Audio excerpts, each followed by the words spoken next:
911 operators, what is that one call that you could never forget? I had a call that started out pretty dumb, but was actually pretty serious. 911, where is your emergency? 123 Main Street. Okay, what's going on there? I'd like to order a pizza for delivery. Oh great, another prank call. Mom, you've reached 911. Yeah, I know. Can I have a large with half pepperoni, half mushroom and peppers?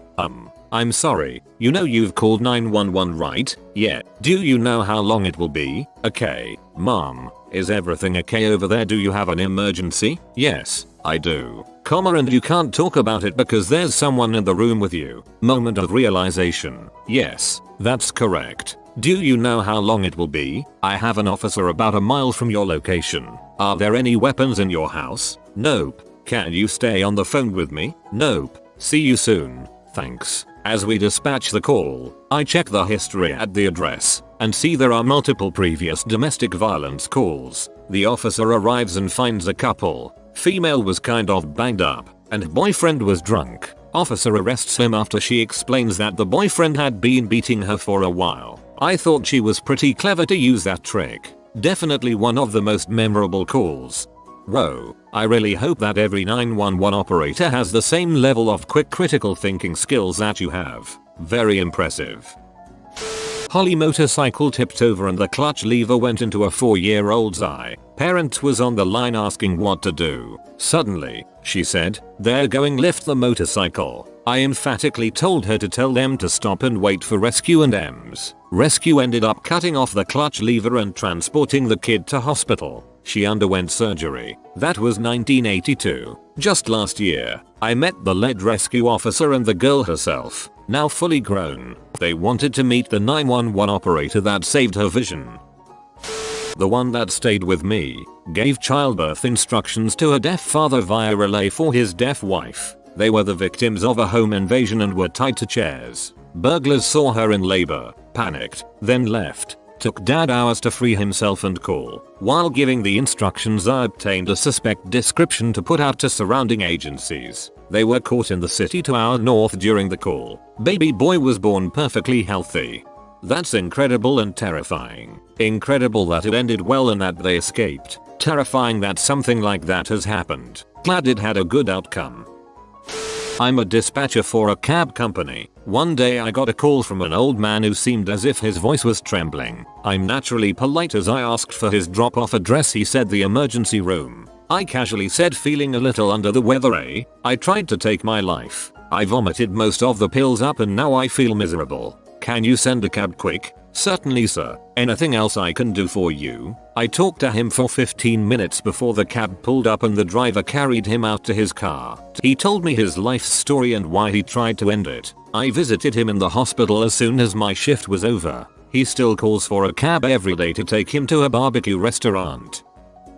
I spent time doing OnStar telematics type stuff, and the moments you remember are those when you're still connected to the vehicle once the dispatch has been made after an accident. I've heard a brother beg for his other brother not to die as he bled out. Not sure if he actually did. The one that has stuck with me the most is the one I initially heard the least on. Airbag signal, connected to vehicle. I heard a sigh and then silence outside. Nothing but the sounds of passing traffic. A co-worker then completes the dispatch. Standard procedure, and I attempt to make contact a time or two with no luck. It's simply a matter of remaining on the line to listen to make sure the ambulance gets there. Then, a car stops and I hear talking in the background. Soon after, someone else stops. Finally, someone starts a last rites type of prayer after asking someone to join hands. I realize then that what I heard at the very beginning of the call was their last breath. The only time that this person's entire existence crossed mine was at the last possible moment, and they don't even know it.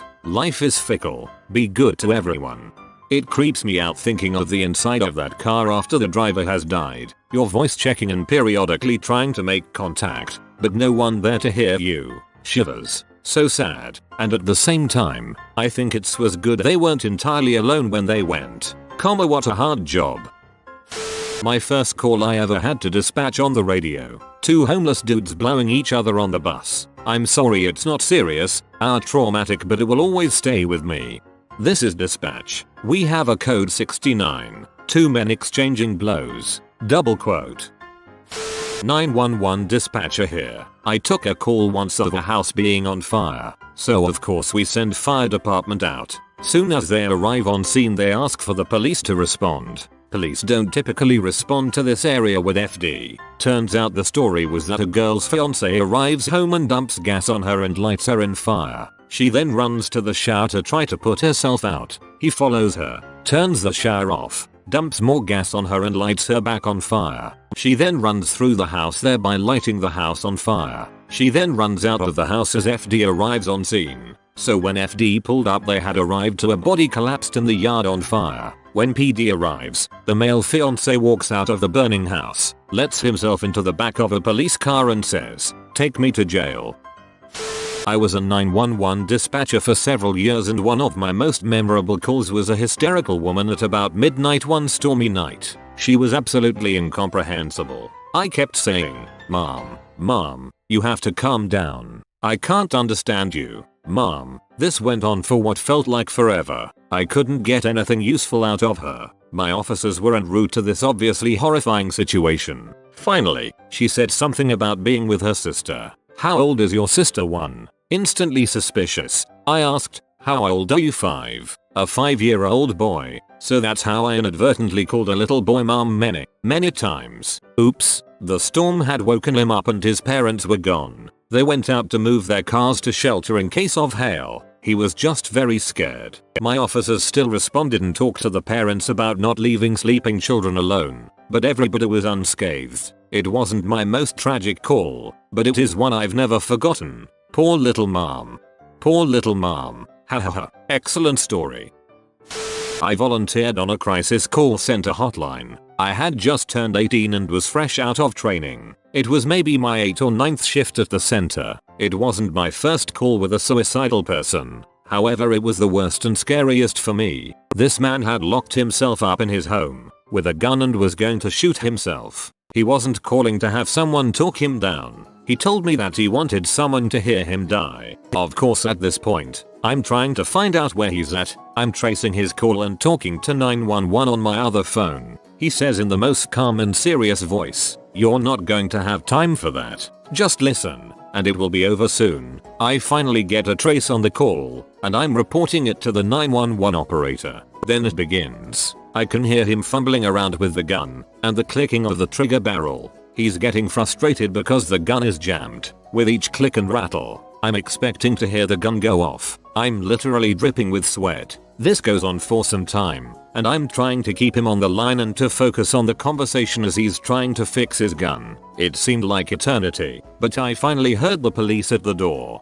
They had to kick it down since the man refused to open it. They got the gun from him and the call ended. The cops later told us they couldn't figure out why the gun had malfunctioned. That really, he should have been dead. So he was either really lucky or not, depending on your thought on the situation. Regardless of it, I didn't last much longer as a volunteer. I started having extreme anxiety every time I picked up the phone, imagining that I was hearing the clicking of the gun. I'm 26 now, and I think I am finally in a place where I could do that type of volunteer work again.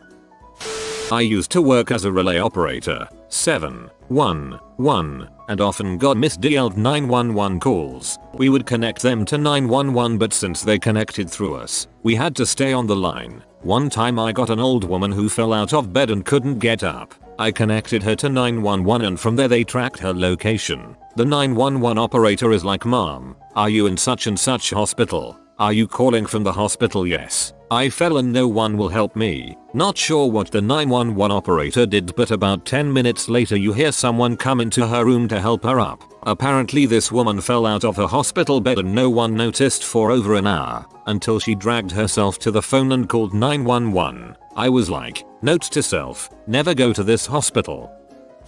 My mom was a 911 dispatcher for over 30 years. She had many crazy calls, but one story she told me always stuck out from the rest. One day a man called in. With a calm voice he told my mom he was in the local hotel and that he had doused himself with gasoline and was going to kill himself. He called in so they could evacuate the hotel because I don't want to hurt anyone else. While my mom is trying to talk him out of it, she is on another line to the hotel letting them know what's going on and to get everyone out. While emergency services are en route, she has to stay on the line whenever possible to keep people calm, reassure them help is on the way, and to try her best to keep track of what's up on the other end. As soon as the guy heard the sirens coming in the distance, he asked her if everyone had been evacuated yet. She tried to stall her answer, thinking he'd light himself up as soon as she said yes. Didn't work. Seconds later she stated hearing the worst screams she's ever heard, and she's heard many during that job over the years, and then the phone went static, and then silence.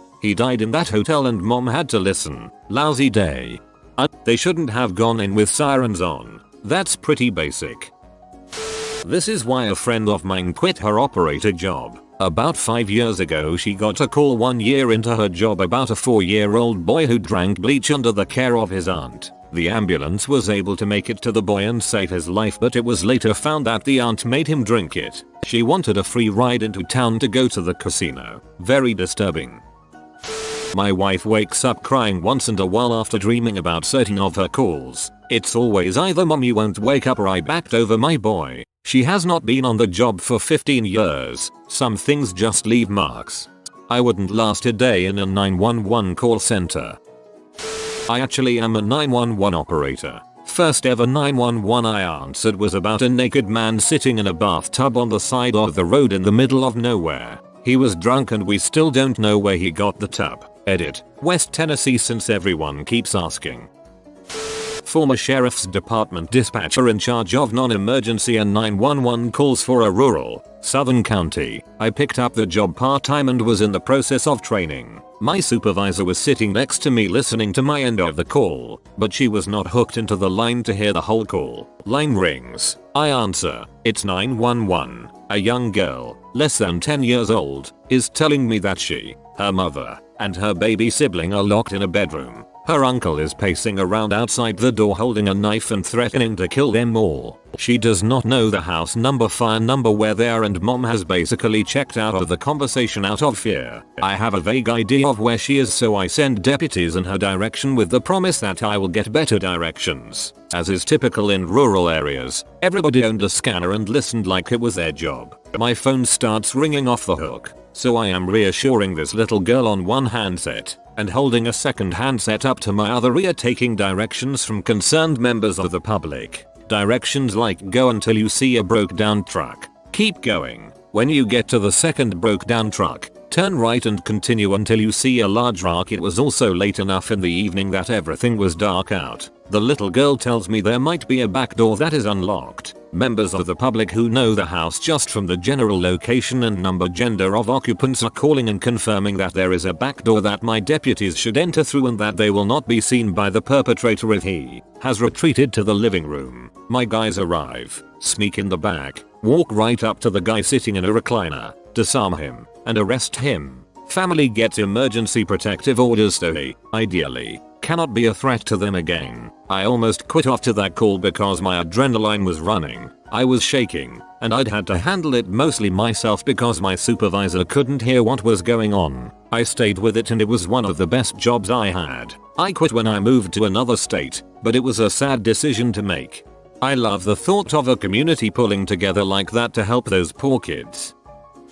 I am a 911 operator. My favorite call I have personally took that I won't forget is about a couple at McDonald's. They had just purchased a new vehicle and went out to celebrate the purchase at a local MCD. The wife for some reason decided she had better check the spare tire and make sure they had one before they left town and found a gun instead. I received a call from the wife stating she just accidentally shot her husband. When I was asking about exit wounds, she said it did not penetrate but burned him real badly. Turns out wife shot the husband with a flare gun when she went to show it to him. They did not finish their Big Macs and I'm not sure how that marriage ended up. He wasn't a happy man on the way to the emergency room to get burn treatment. Accidentally.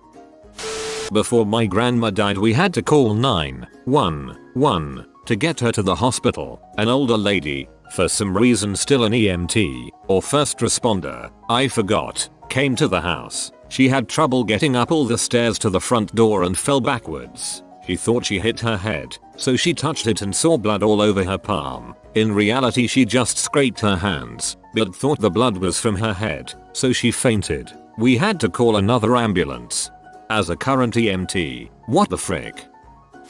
Actual 911 operator here for a major North American city. Worst 2 calls I've ever taken have both been callers who committed suicide while on the phone with me. First was a female who jumped from her apartment balcony while on the phone with me. I heard her scream the whole way down and I heard her hit the ground. I still have nightmares of just the sound of her screaming and hitting the ground. Second was a male who hung himself while talking to me. He said he didn't want to be by himself when he did it, so he called 911. He apologized for what he was about to do, but he wouldn't tell me where he was. We never got to him on time. I had to sit there with an open line and him hanging until the police finally located where he was. You know that sound in the movies you hear when someone has hung themselves? You know, the sound of the body hanging from the rope and somewhat swinging back and forth. That creaking sound the rope makes from rubbing against whatever it's tied to? Yeah, I had to listen to that sound for quite some time before he stopped swinging. To this day I can't watch a scene in a movie where someone has hung themselves without having a mini anxiety attack and almost throwing up. I've thrown up a few times soon after it had happened. This is the doggo of good health. It only appears once in 1.232 millenniums. Subscribe to Updoot Reddit in 14 seconds and you'll have good cholesterol again. I hope you enjoyed the video. You can leave a like or comment and YouTube will show this video to more people. If you are new to the channel, you can subscribe. I post new videos every day. Until then, check another video, or don't. Either way, have a great day you magnificent people.